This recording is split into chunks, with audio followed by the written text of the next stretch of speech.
Good afternoon. I am Dr. Bezat Bhandari, and on behalf of SRCC Children's Hospital, I'd like to welcome you to our talk on common eye problems seen in children. With us today is Dr. Hemalatha, who is a pediatric ophthalmologist, who will discuss these eye problems with us today. Dr. Hemalatha, nowadays we are seeing a lot of children with spectacles these days at a very young age. So, is there any specific cause why children at such a young age are getting these spectacles and are having these difficulties in vision? Yeah, we see a lot of kids with spectacles these days. Spectacles or the refractive errors is the most common eye problem seen in the children.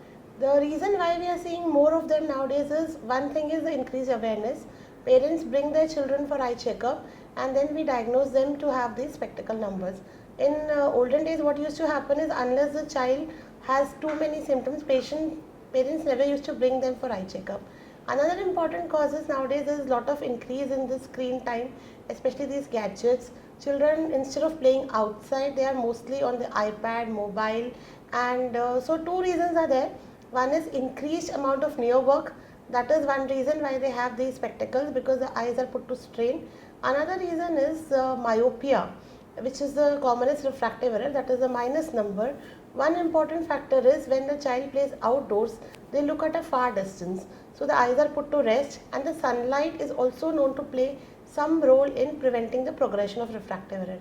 Now, because most of the playtime of kids have shifted from outdoors to indoors, and instead of playing outside, they are mostly on the gadgets, that's a very, very important cause for increase in the incidence of refractive errors. So tell me, Dr. Hemalatha, since you mentioned that screen time is a very harmful factor in making children get spectacles at a very early age, so how should we limit this screen time? Is there some particular limit that a child of a certain age should see the screen only for a particular time? How does it depend on?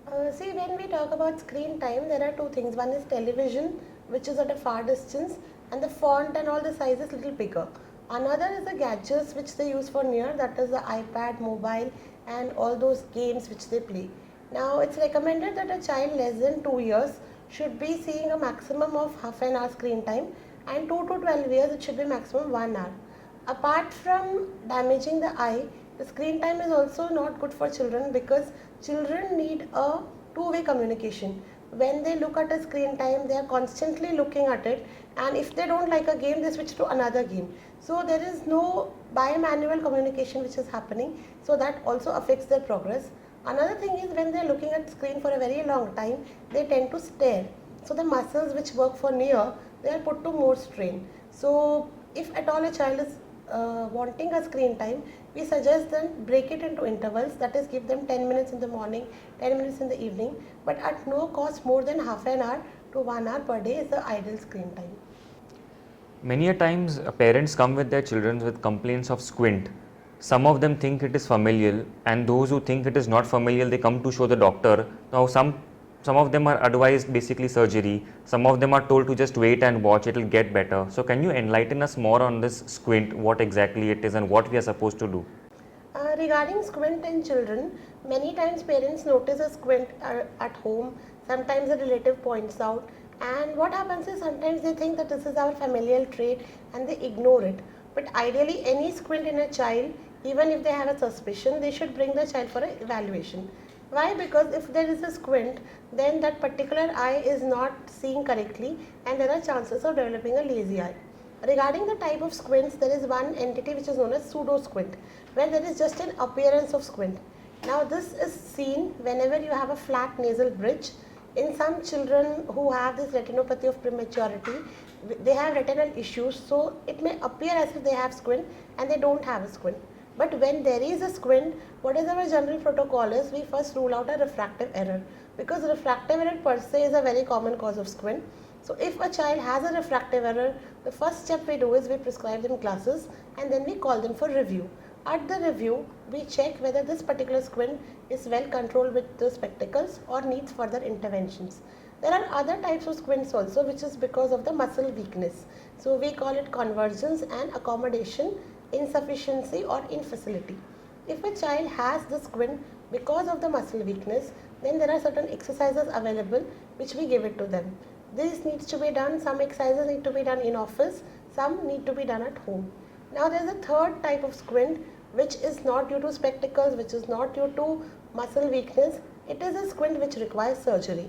And if a child with squint needs surgery, then the ideal time to do it is as early as possible, because what happens in squint is both eyes are not aligned together.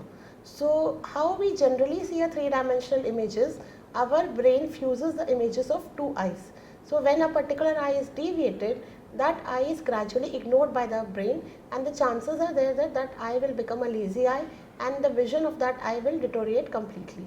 So in order to prevent this and in order to develop the binocular vision, if a child has squint which is not controlled by spectacles, which is not controlled by exercises, then we need surgery for that, and the ideal time to do the surgery is as early as possible, so that we give a child a time to develop the binocular vision and the stereopsis. So Dr. Hemalatha, many of these common eye problems in children go missed or undetected. So can you recommend or let us know if there is any schedule that the parents should get their children for visits at the pediatric ophthalmologist so that these problems can go detected instead of going missed? Yeah, this is a very important question, because many times parents think that my child doesn't complain of any eye problem, why should I take him for an eye checkup? This is the commonest myth which people have, because in a child a parent can never detect whether they have any eye problem. There can be certain symptoms which can give rise to a suspicion, but the ideally recommended schedule by the Indian Academy of Pediatrics is every child should have at least 3 eye examinations before they start the formal school. The first eye examination is by the pediatrician when the child is born. They look for a white reflex, and if at all they see a white reflex in the eye, they call us for an evaluation, because as you know, white reflex could be a sign of a congenital cataract, and more important could be an eye cancer like a retinoblastoma. Then the second checkup we recommend is before the child starts the preschool. Now here again many parents have this doubt that the child cannot read the alphabets. So how do we check up? So there are many picture charts which are similar to the standardized vision charts, and also we have many objective methods with which we check the vision of the child. Now this checkup is very important because this is the time where most of the squints start appearing, and most of these squints which appear at this age 2.5 to 3 years can be easily corrected with spectacle. Another important milestone is when the child starts the formal school, that is around 5 years of age. They should bring the child for a regular eye checkup at that age. Now by this time most of the children can read our alphabet chart. Now what happens is if this checkup is not done, then many cases are there when there is a vision loss only in one eye. So the child will be able to read with both eyes together, but one eye will start becoming a lazy eye. So after this checkup, if a child has a refractive error, we call them every 6 months for a checkup, because there is a possibility that the refractive error might change. And in a normal child also, we recommend an annual checkup at least till the age of 18 years. So as in all branches of medicine, prevention is better than cure. So do bring your children for regular eye checkup so that we can treat them on time and prevent the eye problems. Thank you, Dr. Hemalatha, on behalf of SRCC Children's Hospital for enlightening us on all these common problems faced by children. Yeah, it's my pleasure. Nice talking to you, Behzad. Hope we have such meaningful conversations more often.